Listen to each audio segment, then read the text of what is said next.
talk about this new one you got here now. This other one. This is like kind of like a turquoise kind of color. Yep. What kind of car? This is kind of a. This is really. You can tell it's a very old-fashioned looking car. What year is this? The 56 F100 panel truck. Has a Mustang motor. It's got a AOD transmission. It's got a clip on the front. Okay. And it's got all interiors finished on it, done on it. Okay. And it's a good old driver. You don't see too many panel trucks. They're all pickup trucks. You said 1956? 1956. Yep. That's where my mom was even born. That's where my mom was even born. Don't tell me that. I'm not that old. That's where my mom was even born. Really? Yeah. Oh my goodness. Well, that's a nice truck. It's fun to drive. Yeah. You can. People use them mostly commercial trucks. And people use them all the time with bakeries and hardware stores, plumbers, guys like that use them, and they just wore them all out. And you didn't see too many of them.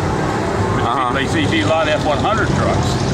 You don't see panel trucks hardly at all. Why is that? Is it because they look like, I don't know how to describe it. They look like something that might go to the hospital. It looks almost like a delivery truck almost. They're like a Ford Explorer, something like that. It kind of reminds me. It looks like some kind of delivery truck or something. That's what they used to for delivery stuff. Yeah, really. Yeah, plumbers and bakeries and people like that used to haul stuff in. And they didn't. So delivery truck. Did you what did you do for what'd you do for a living? When I got it from Wright-Patterson Air Force Base. Oh, and it was on the Air Force Base. I love their museum. Right there in the museum's where it was at. Oh. They just used it to haul stuff back and forth from the hangars. It never had a title on it, nothing, till I got it. Me and my cameraman are actually thinking about doing an episode of my show there. Yeah, that'd be fun. Take all those planes and stuff. That's a neat place. Nice place to go to, visit. What kind of era stuff, kind of like Wright-Patterson Air Force stuff, what kind of stuff kind of interests you? What is it like? What was it? World War I, II, Vietnam? What kind of stuff like war kind of interests you as far as memorabilia? Well, I like the old airplanes, like the old P-51s and planes like that. I'm not into jets all that much, but I just like all the old prop planes, old biplanes and stuff like that. That's what I go up there for. See all that kind of stuff. It's nice stuff up there. Were you ever in the military, sir? Nope, never in the military. Nope. A lot of friends were. I respect them a lot for what they do. That's not necessarily being in the military is not being in the military is not necessarily a bad thing. I mean, those soldiers can go through hell. Oh, I know it. Doing for people. Yeah, they're a brave bunch of people. Brave bunch of guys who fight for us. Yep, that's right. That's right. Well, go ahead and open the door here. So we got here. Jesus.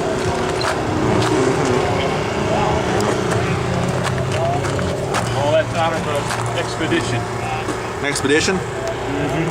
All interiors and 4-inch. What year this interior? Does the year it came out? Out of a 94. 94 interior. 94 expedition, yeah. 94 interior. Yep.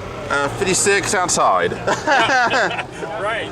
Oh, how good! Let's see the back. Oh, let's look at the long haul gain. Power tour. Hot rod power tour. I was on that last year. Well, now let's go. Let's open the car. Yep, that was fun. Go in the back. Went from Texas to Charlotte. Texas to Charlotte. Yep. That's kind of okay. Now, who put this beautiful wood here? I did all the wood. You did all the wood? Strips and all the interiors. I put all that in. You put that on yourself? Yep. Me and a friend of mine did it all. And how long did it take you and your friend to do that? It took about a week. Put it all in. It had a nice floor in it before. And I put the chrome stainless strips in it and put new wood in it. But it had wood in it before when I got it. And it wasn't very bad. Because like I say, it's from Wright-Patterson and they didn't tear anything up. They just drove it on the base and hauled stuff in it, but they didn't tear it up at all. It was awesome. There was no rust on it, nothing when I got it. So it was a good truck. How often do you go to Wright-Patterson Air Force Base? I go every couple of years, something like that. Whenever I think about it. My sister lives in Dayton, and I go up and see her, and it's right there, so I usually go over a couple times. Do you like, what's your favorite exhibit there? Like I said, it's like the old biplanes and all that kind of stuff. B-51's a Mustang planes and that kind of thing I like. You ever watch the air shows? Those are pretty good. Yeah, I went to the air show a couple times. It's kind of fun. But hard on your neck looking up all the time. Yeah. You have to lay down on the ground and watch them. You got to fear heights. It's kind of horrifying to watch too. Yep, that's true. That's true. Just the thought of being in one of those planes. Yep. But it's fun. I like going up there. Yeah. So it took you for a while. What are you planning to do with this? Are you gonna give this to charity when you're done with it? Are you gonna pass it down to a family or what? I'll pass it on to somebody else, my family probably. My wife drives it. She likes it, so she'll love it. Yeah, she likes it. So you ever delivered? Have you ever delivered things in here? Nope. Well, I belong to Tri-State F100 Truck Club. We do a lot of car shows and stuff. Cartailing? And I haul all the car stuff in the back of it. Oh, okay. In the back of the thing, so it's. So that was one you ever used for delivery since No, you. I never deliver anything in it. Except the car hauls or whatever. Yeah, just stuff you take to a car show, all that kind of stuff. But that's all. Thank you, sir, for that interview. Hey, no problem, guys. Okay, sir, this looks like a more newer car than what I've seen here overall in my year or two of attaining this show. What year is this car? That's a 2000 Lightning Ford pickup. I thought it was more recent. Sorry. I was wondering. It's really an intense looking truck. It's really beautiful. Okay. How'd you retrieve it? Well, some lady at work had it covered up in her garage, and I was able to get it. That was my retirement present. Oh, your retirement present? Yes, I retired from Ford. Oh, you retired from Ford? Yes, sir. I had 45 years in. So you sold cars, or you just made them? I was I ran the Jones store at the transmission plant in Sharonville. Oh, okay. So you lived around here your whole life? I live on over by Mariemont in Madisonville. Oh, you lived in the Cincinnati area your whole life? Yes. My uncle, when I was small, my uncle worked at a place at a body shop called Fisher Body. Yes, I'm familiar with that. But I think he got laid off or something. That's what I was like little when it happened. So, but yeah, do you what attracted you to the truck? Just because of its intense look? Do you like red, or what's your favorite kind of color? It was red and it was fast. It was fast. Yes. And it was, I think at that time, it was the fastest vehicle in 2000. So that kind of drew me to it. Since you're slowing down, you need something to jumpstart you, right? Yes, sir. You want something that's, you want something totally opposite. Yeah. And how much work have you have to do to this thing? I mean, it's a 2000 car, so it's like 13, 14 years old. I mean, it's got a 5.4 with a Kenny Bell supercharge. Mm-hmm. And it's been dynoed. It's got 650 horsepower. What other cars have you had like in the past? Are you like a real big car collector? I had pickup trucks prior to that, and I got a station wagon is my daily driver. It's a 91 Grand Marquis wagon, and I drive that every day. Well, the thing was, I've done like landscaping work and stuff like that, and I rode with my boss and stuff like that, or I would drive myself. Okay. But sometimes I just drove with my boss, and I've seen this with other like construction workers. They have pickup trucks, and they're just so beat up looking. Yeah. How is yours like measured up to it? I think it's in pretty good shape. It was in pretty good shape. It didn't look like a lot of these pickup trucks you see around. Well, everybody like their own, Lightning. Yeah. It's a great little sound there. Yeah. You know why it's called that? Just because it goes fast, or what? Yes, quite so. I keep on thinking storm lightning when I hear lightning. No, it's fast.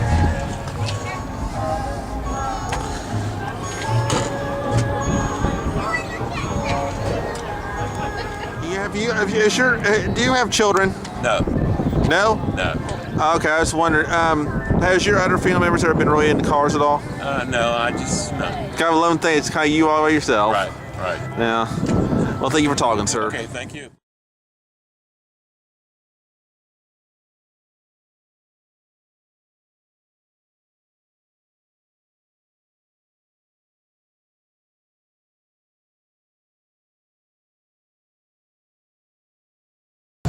Now, me and a guy I was interviewing here, we were just talking about troops, back there at his place. Yeah. It's amazing every time you stumble across somebody like this. How's your name, sir? My name's Larry Golaski. You served in the military? Yes, I did. How long? 1966 through 1969. Uh-huh. And I spent Time in the States, in Germany, and Vietnam. Oh, you were in the Vietnam War? Yes. Oh God, what kind of experience was that like? Well, I rather wouldn't have been. I would rather not have been there, but it wasn't as bad as if I was in the field. We were in an assault helicopter company, so we flew gunships and slicks, which carried troops in and out of the field, and medevac, that sort of thing. Well, the thing was, but yeah, I was wondering, how did you come across this? Was this something you drove in when you were serving, or did something you yes, bought? we drove these when I was in the service. This one's a 1954, which probably would have been relegated to being to leave it in the States, into a National Guard unit or a reserve unit, something of that sort. But they built these from 1951 through 1968. We used them, they're 3/4 ton pickup trucks, basically. And we used them on the flight line for hauling ammunition down to the helicopters and spare parts, whatever we needed. They're a utility truck. Did you guys have to be cautious about, like, what are those things called? IEDs, those things are in the ground? No, we were on a base. I was in a place called Chu Lai, and it was a military base, Marine base. I was in the Army, but I was stationed at a Marine base. There were about 50,000 troops on base, and it was completely cordoned off. The civilians couldn't come in, the Vietnamese couldn't come in unless they had special passes and to work on base. Right. So it was completely Security. guarded. Terrorism. Yeah, well, exactly. Completely guarded, and we would get attacked on the perimeters, but there was nothing. There were no IEDs or anything like that. There was nothing open for that sort of thing to happen. Oh, okay. Where the infantry that was in the jungle, they would get their version of the IEDs on some of the trails and that sort of thing. They would the Vietnamese would bury artillery rounds, and they would booby trap them. Artillery rounds that had not gone off, and they would booby trap them, and the guys would trip the wire and set off the explosive. So an IED is not a new thing, but it's a much more prevalent thing now than it was when I was in. That's basically where the guy has to go up, where the person has to go up and cut a cord and hope it's the right one, right? Yeah, they're wiring. Most of theirs are all electronic now. Where ours were set off by a tripwire or something of that sort. I thought when they had to defuse them. To defuse it, or to, but the IEDs of now are all, there's an electronic device of some sort, a cell phone or a remote control device, and they have to, if the EOD, explosive ordnance, comes in, and they have to figure out which wires to cut and to defuse the device. A lot of times they'll blow them in place. They'll just they'll move everybody out of the way, and they'll set a charge, and they'll blow that IED right in place and not mess with it. So there's not quite as much danger.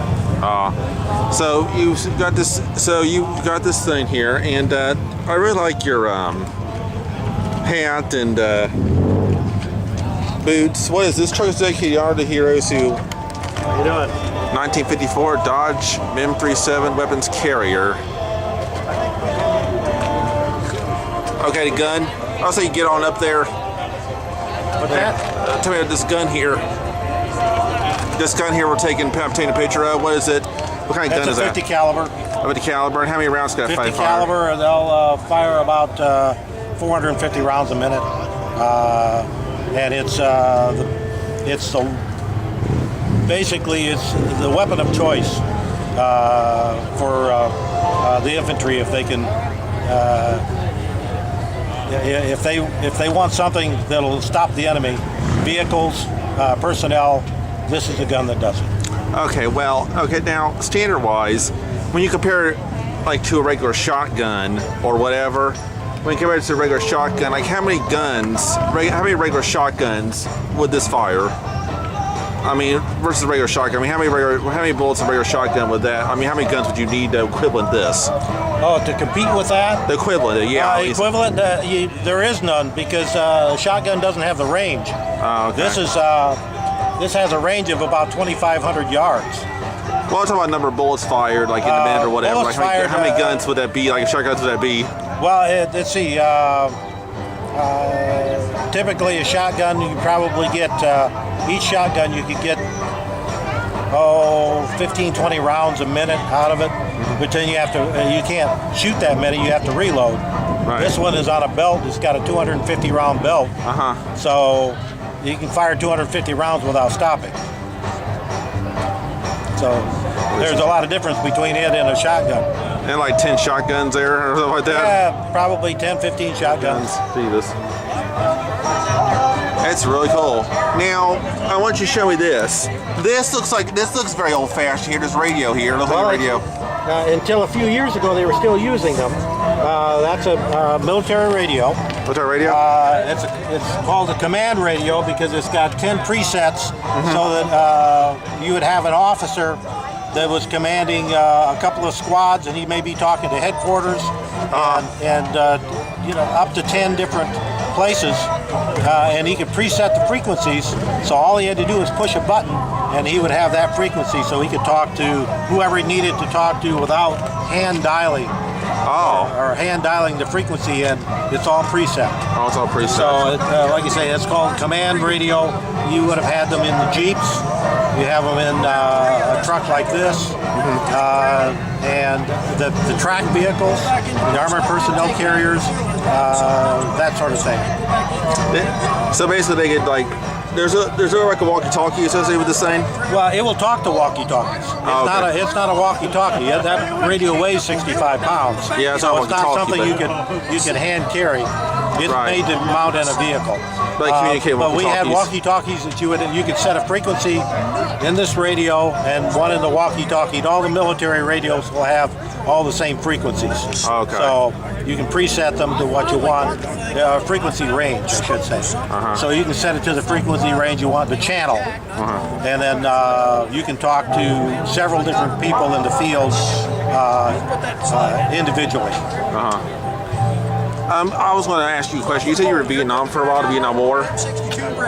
Pardon? You said you were in the Vietnam War for a while? Yes, I was. Now, how long were you in there? I was only over there 9 months. And how did you react? Do you remember the news when you got the news? Do you remember where you were or what the news were when you said that you were being told you were going to go home? Yes. Where were you? I got called up to the orderly room, and the first sergeant told me that I was leaving that day, and that I had to clear the post. Actually, he told me I was leaving the next day by noon. So I had to start clearing post that day, which means that you have to go through administrative. You have to have people sign off on your medical, on finance, on all different supply room. You have to turn in all of your extra material. So that whole day was spent running around trying to get everybody to sign all the paperwork so that I could leave the next day. So, and I made the aircraft with about 10 or 15 minutes to spare. So I got on the airplane. We flew from Chu Lai, which is about 40 kilometers south of Da Nang, up in the north, all the way down to Saigon. I got off the airplane in Saigon. There was a sergeant standing there that said, "I need 8 people. You." When we came off the bus from the airport, go and board that commercial aircraft. You're going home. So instead of there were people that had to wait 3 or 4 days to get a flight out. Within 2 days, I was gone out of Vietnam. We flew from Saigon to Anchorage, Alaska. From Anchorage, Alaska to Fort Lewis, Washington. 2 days later, I had my papers and my plane ticket, and I was coming home. I came back I flew into Chicago because I'm originally from Michigan. Flew into Chicago, and within actually 3 days, I was from a war zone back home. So so who did you first meet on your way home? Your parents or your girlfriend? I called actually I was married. You were married time? Called my wife. Your wife? And she lived in the suburbs of Chicago, and they came and got me at the airport. And then we drove back up to Michigan, from Chicago. We were only about 100 miles to where my parents lived, where my hometown was, and that's where we settled. And how they reacted when they saw you? Oh, everyone was happy to see me. Open arms. Yeah, very surprised that I got out that fast. Oh, it's probably, That was, and the only reason they were they expecting you, or you just kind of like dropped in, like, hey, I'm here? I'm just. Well, that's just about what happened. You just dropped in like without just like even knowing. Because I only had 9 months of service left when they sent me to Vietnam. So if I had stayed any longer, I would have had to re-enlist, and I wasn't going to do that.